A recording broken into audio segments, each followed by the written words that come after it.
ओम नमः शिवाय गुरवे सच्चिदानंदमूर्तये निष्प्रपंचाय शांताय निरालंबाय तेजसे। हरिओम प्रभु जी। आज के इस अध्यात्म परिषद में आप सबका स्वागत है। आज का प्रश्न नोएडा दिल्ली से शोभा पुरवार जी का है।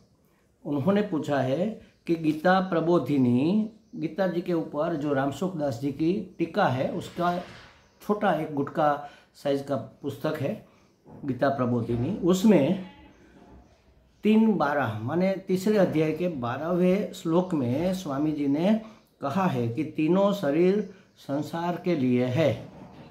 3 शरीर होते हैं, स्थूल शरीर, सूक्ष्म शरीर और कारण शरीर। तीनों शरीर संसार के लिए है, तो कारण शरीर से संसार के लिए क्या करें। देखो, ये शरीर ऐसा कहा जाता है, शरीर संसार का है और संसार के लिए है, और हम अपने हैं और अपने लिए है। यहाँ आप का मतलब है आत्मा या परमात्मा। तो हम स्वयं में बैठे और शरीर को संसार में लगा दे, यही जीवन की सार्थकता है। यह अध्यात्म का ये निचोड़ है, समझ लो। अब शरीर संसार को सौंप दे, माने शरीर से संसार की सेवा करे। सेवा उसी को कहते हैं जिसमें कोई अपना स्वार्थ ना हो, उसमें से कुछ प्राप्त करने की, कुछ भोगने की आकांक्षा न हो, और सुखी होने की आकांक्षा ना हो, सुखी करने की इच्छा हो, तब उसको सेवा कहेंगे। और इसी को परम प्रेम कहते हैं। जैसे गोपियाँ श्री कृष्ण को प्रेम करती थी तो सुख लेने के लिए नहीं, उसको सुख देने के लिए। इसी का नाम है परम प्रेम और इसी को कहते हैं भक्ति।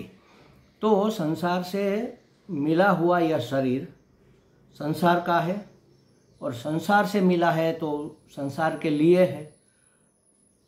अपने तो बस एक साधन है यात्रा का, लेकिन मालिक की अपनी नहीं है, मालिक की संसार की है। तो इस शरीर को संसार की सेवा में लगा देना चाहिए, और अपने आप को, अपने मैं को अपने लिए इस्तेमाल करना चाहिए। माने अपने मैं में स्वयं में बैठकर शरीर संसार को सौंप देना चाहिए। अब कौन सा शरीर सौंपे? तो तीनों शरीर संसार की सेवा में लग जाने चाहिए। इस स्थूल शरीर से जितनी हो सके संसार की सेवा करें। शुश्रूषा कहते हैं, शरीर से होने वाली चीज़ों को शुश्रूषा कहते हैं। और सेवा का मतलब होते हैं सेवा सेवनम, उसका सेवन करे। माने अंतःकरण से भी संसार की सेवा करे, माने मन में भी संसार के कल्याण की भावना हो, बुद्धि में भी संसार के हित की योजना हो, चित्त में भी संसार के पॉजिटिव एटीट्यूड सब समाये हुए हो।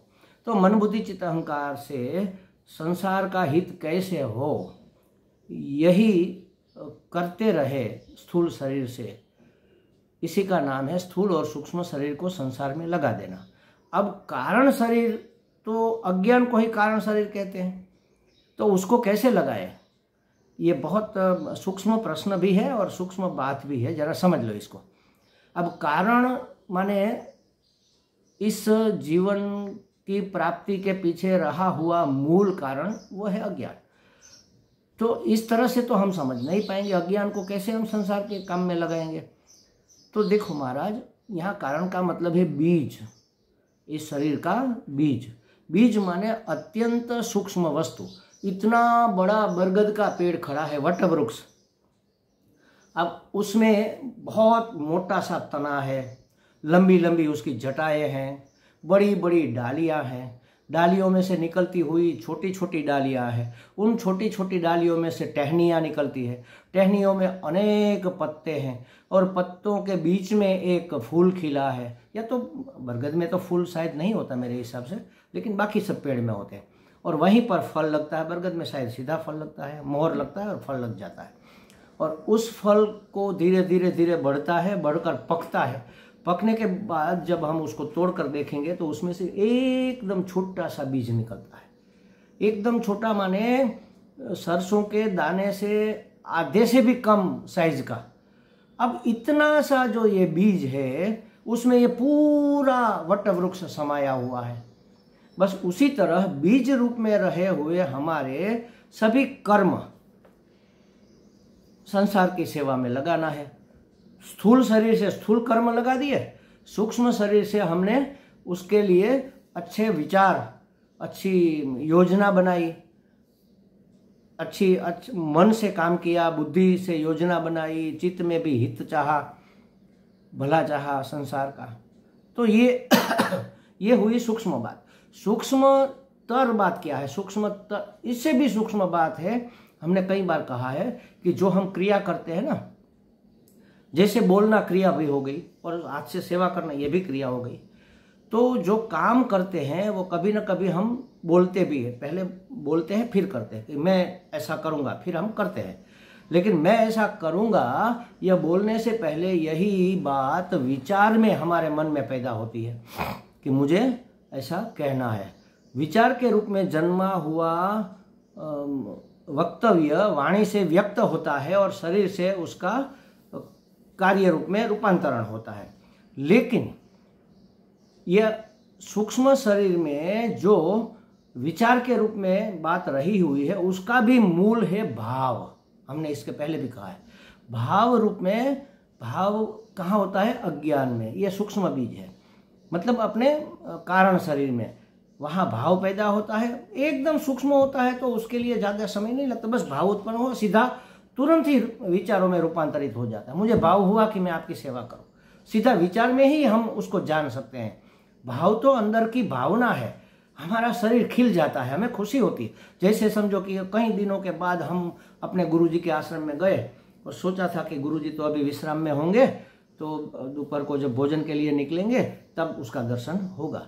और दरवाजे में से निकले, हम दरवाजे में घुसे, अपने कमरे में गए, सामान रखा, फ्रेश हो गए, फिर बाहर निकले कि चलो जरा आश्रम में मंदिरों के दर्शन कर लेते हैं। जैसे बाहर निकले तो पता चला कि गुरुजी तो सामने से आ रहे हैं।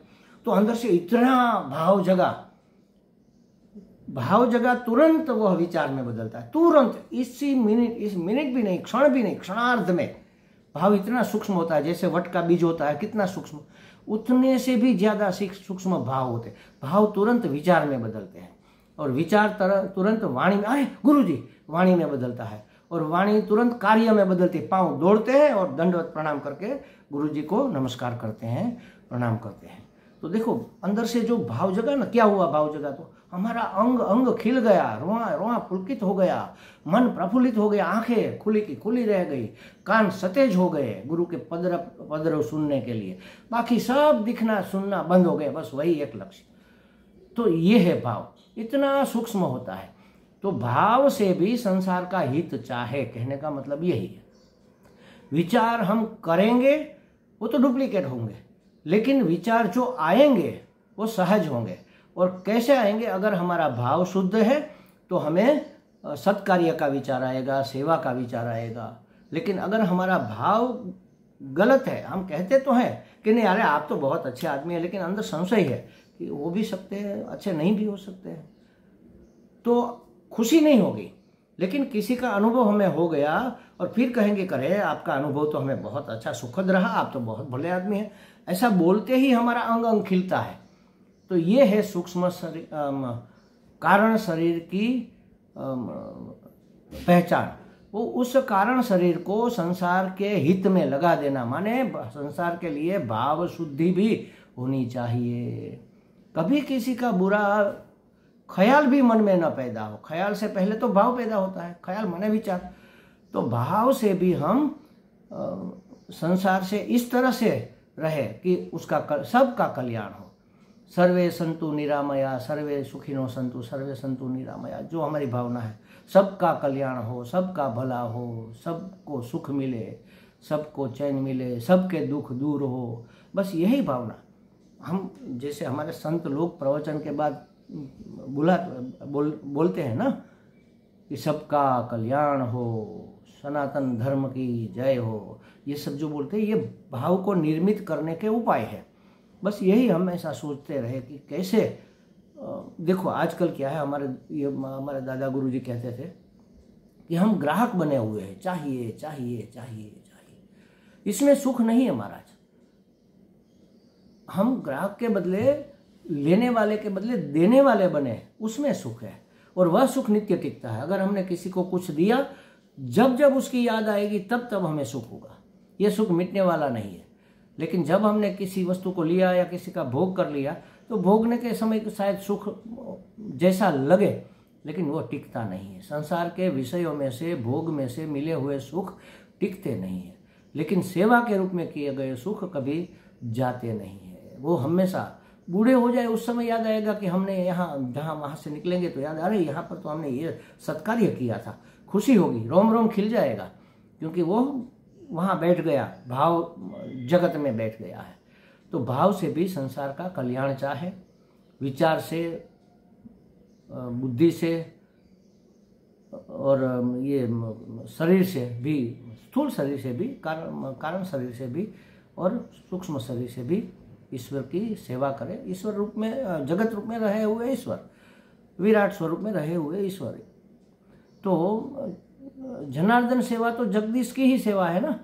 तो इस तरह से संसार से मिला हुआ शरीर संसार की सेवा में लगा देना चाहिए, यही यहाँ कहा जाता है। अगर ऐसा जो नहीं करता है, वह क्या करता है, इसको यज्ञ भावना कहते हैं। परोपकार के लिए, अपने बिना स्वार्थ के लिए, बिना भोग की इच्छा के लिए किए जाने वाले कार्य यज्ञ कार्य कहे जाते हैं। उसको सेवा कार्य भी कह सकते हैं।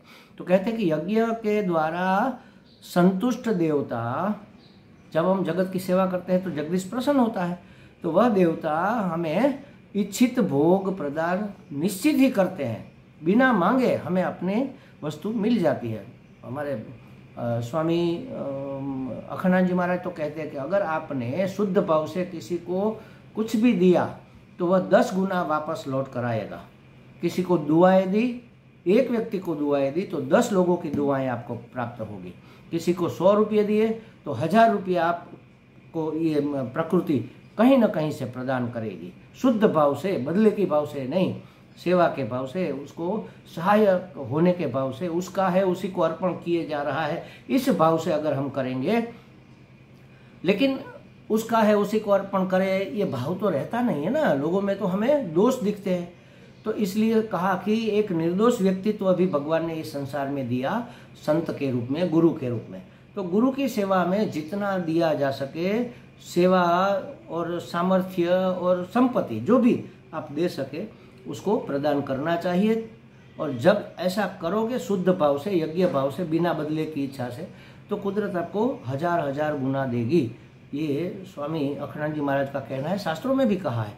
तो कहा कि यज्ञ भाव से अगर आप कुछ दोगे, लोगों की सेवा करोगे, तो तुमको भी निश्चित ही देवता प्रसन्न होकर आपको वापस प्रदान करेगा। ईश्वर को, जगत रूप में रहे हुए जगदीश को देना माने उसको नैवेद्य धराना, और जो वापस मिले वह प्रसाद हो गया। तो कहते हैं कि उसको दिए बगैर जो ऐसे ही खा लेता है वह चोर है। भगवान को अर्पण किए बगैर खा लेना, जगदीश को, जगत रूप में रहे हुए जगदीश को प्रदान किए बगैर अपने अकेले के लिए ही रख लेना, संग्रह कर लेना, परिग्रह कर लेना, भोग कर लेना, यह चोर है। वह ऐसा करने वाला व्यक्ति चोर है। इसलिए कहा कि यह शरीर समग्र, पूरा शरीर स्थूल, सूक्ष्म और कारण, तीनों शरीर से संसार की सेवा में लगा देने चाहिए और अपने आप को अपने में स्थित कर लेना चाहिए, ताकि जो भी कर्म होगा उसका हमें बंधन नहीं होगा। सेवा कार्य का बंधन नहीं होता, क्योंकि सेवा में कोई अपेक्षा नहीं होती, कोई संकल्प नहीं होता। तो बिना अपेक्ष, निरपेक्ष मात्र सहाय करने के लिए करुणा भाव से, दया भाव से, ये करुणा भाव, ये दया भाव मन में पैदा होते लगता है, लेकिन ये है वास्तव में सूक्ष्म शरीर के बीज रूप में वहाँ रहते हैं, वहाँ से ये फूट निकलते हैं। तो तीनों शरीर से हमें संसार की सेवा करनी चाहिए और अपने आप को ईश्वर को समर्पित कर देना चाहिए। बस यही मुक्ति का एक उपाय है। हमें लगता है शोभा जी को कुछ स्पष्टता हो गई होगी। हरि ओम।